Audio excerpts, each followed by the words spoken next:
السلام عليكم ورحمة الله وبركاته. جمهور النادي الأهلي العظيم، أخبار نارية وكواليس نارية وانفرادات من داخل النادي الأهلي النهاردة في فيديو أخبار النادي الأهلي، وهتعرف كل حاجة في أزمة إمام عاشور وما يحدث الآن مع إمام عاشور ومن هو السبب اللي ورطه في غيابه عن السفر إلى تنزانيا، وكمان بديله في مباراة يانج أفريكانز غدا وتجهيزات يستروب والتشكيل المتوقع للنادي الأهلي، واخبار مهمه جدا. ولكن اتمنى من جمهور النادي الاهلي العظيم يدعم اخبار ناديه بلايك. ايوه جمهور الاهلي يا عظيم، لايك وشير في كل مكان اهلاوي. ونبدا الاخبار.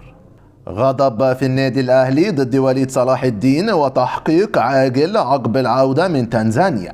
كشفت مصادر من داخل النادي الأهلي أن إدارة القلعة الحمراء قررت فتح تحقيق موسع عقب عودة بعثة الفريق من تنزانيا، وذلك على خلفية أزمة إمام عاشور، حيث سيظهر اللاعب ضمن أطراف هذا التحقيق. وأكدت المصادر أن هناك حالة من الغضب داخل النادي الأهلي بعد علم المسؤولين بأن وليد صلاح الدين مدير الكرة كان على دراية مسبقة بعدم حضور إمام عاشور إلى مطار القاهرة للسفر مع البعثة المتجهة إلى تنزانيا لمواجهة يانج أفريكانز. وأوضحت المصادر أن طبيب الأهلي أبلغ مدير الكرة بأن إمام عاشور لن يتمكن من الحضور إلى المطار، لأن وليد صلاح الدين لم يتعامل مع الموقف بالشكل المطلوب ولم يتواصل مع اللاعب لمعرفة التفاصيل، وهو ما زاد من حدة الأزمة داخل النادي. كما تعود حالة الغضب داخل الأهلي تجاه مدير الكرة إلى عدم تدخله بقرار حاسم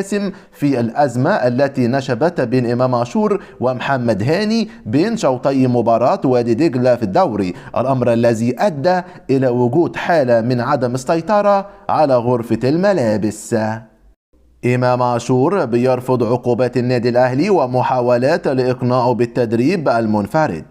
كشف مصدر مقرب من إمام عاشور لاعب النادي الأهلي عن تطورات جديدة في أزمة اللاعب مع إدارة القلعة الحمراء بعد العقوبة التي تم توقيعها عليه مؤخرا. وأكد المصدر أن إمام عاشور أبدى رفضه التام للعقوبة الموقعة عليه من جانب النادي، موضحا أنه حتى مساء أمس كان يرفض التوجه إلى التدريب المنفرد المقرر له اليوم اعتراضا على العقوبة التي يعتبرها كبيرة في حقه. وأضاف أن اللاعب تمسك بموقفه في البداية ورفض فكرة خوض التدريبات المنفردة، إلا أن عدد من المقربين منه تدخلوا خلال الساعات الماضية في محاولة لإقناعه بضرورة الالتزام بقرار النادي والحضور إلى الميران. وأشار المصدر لأن المحاولات ما زالت جارية حتى الآن لإقناع إمام عاشور بالتوجه إلى التدريبات المنفردة اليوم، خاصة في ظل التحذيرات من أن العقوبة قد تتضاعف حال عدم التزامه، وهو ما سيجعل الموقف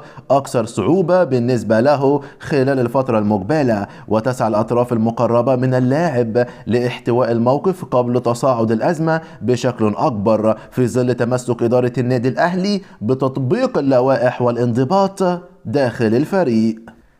كاموش بيجري الكشف الطبي تمهيدا للانتقال إلى النادي الأهلي. بيجري الإنجولي إلستين كاموش لاعب نادي تروموسو النرويجي الكشف الطبي خلال الساعات الجارية تمهيدا لانتقاله إلى صفوف النادي الأهلي على سبيل الإعارة لمدة 6 شهور في فترة الانتقالات الشتوية الجارية. وقال مصدر مطلع من داخل النادي الأهلي إن كاموش وصل منذ ساعات ويخضع حاليا للفحص الطبي في أحد المستشفيات في محيط القلعة الحمراء قبل التوقيع بشكل رسمي. واتفق النادي الأهلي مع نادي تورموسو النرويجي على استعارة كاموش مقابل 500 ألف دولار مع وجود بند بأحقية الشراء بمقابل مادي $1,000,000.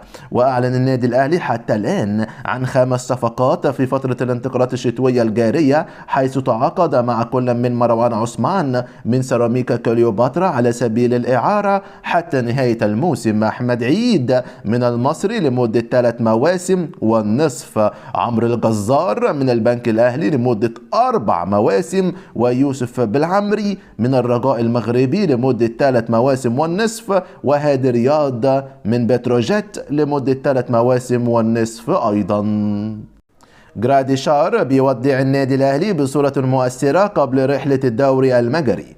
حرص جراديشار مهاجم النادي الأهلي على وداع الفريق بصورة عبر حساباته على موقع التواصل الاجتماعي، وهو يقبل شعار النادي الأهلي واضعا قلب أحمر في إشارة إلى حبه وامتنانه للنادي وجماهيره قبل رحيله. وكان النادي الأهلي قد أعلن في بيان رسمي ووافق النادي الأهلي على رحيل جراديشار إلى نادي أوفشت المجري على سبيل الإعارة لمدة 6 شهور بنية البيع. وأكد البيان أن اللاعب غادر القاهرة بالفعل متجه إلى المجر للانضمام إلى فريقه الجديد بعد استكمال كافة إجراءات الانتقال. ويأتي رحيل جراديشار بعد فترة قصيرة قضاها داخل القلعة الحمراء، حيث ترك بصمة واضحة لدى الجماهير التي تفاعلت مع صورته الأخيرة بكثير من المشاعر والدعم لمسيرته المقبلة.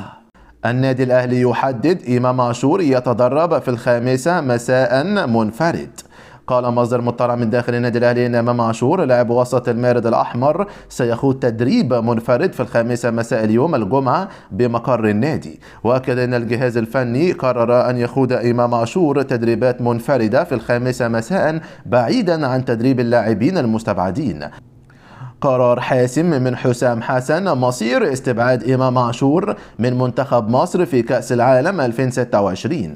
بيواجه إمام عاشور لاعب وسط النادي الأهلي خطر الغياب عن التواجد مع منتخب مصر في نهائيات كأس العالم 2026 بحال عدم عودته للمشاركة بصفة مستمرة مع النادي الأهلي في المباريات بانتظام، خاصة في ظل أزمته الحالية داخل القلعة الحمراء وتوقيع عقوبة ضده بغرامة مالية وتدريبات منفردة والتجميد حال عدم الالتزام بقرار النادي. وعلم قناة أبو تريكة صوت الأهلي أن حسام حسن أكد على أن إمام عاشور يعد أحد العناصر الأساسية في صفوف منتخب مصر، إلا أن الجهاز الفني للمنتخب الوطني لن يضم أي لاعب سيكون بعيد عن المباريات الرسمية مع فريقه، خاصة وأنه يتطلع لتواجد عناصر مميزة وقوية من أجل الظهور بشكل قوي في مونديال 2026 في أمريكا وكندا والمكسيك. وسيكون قرار حسام حسن حاسم في مصير استبعاد إمام عاشور من منتخب مصر في كأس العالم، وذلك بحال استمر استبعاده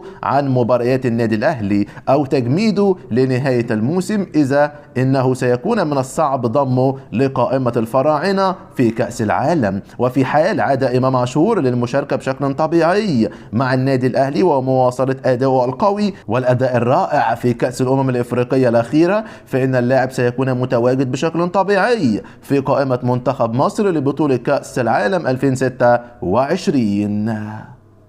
محمد الشناوي: الأهلي حضر إلى تنزانيا للفوز على يانج أفريكانز وحققت حلمي.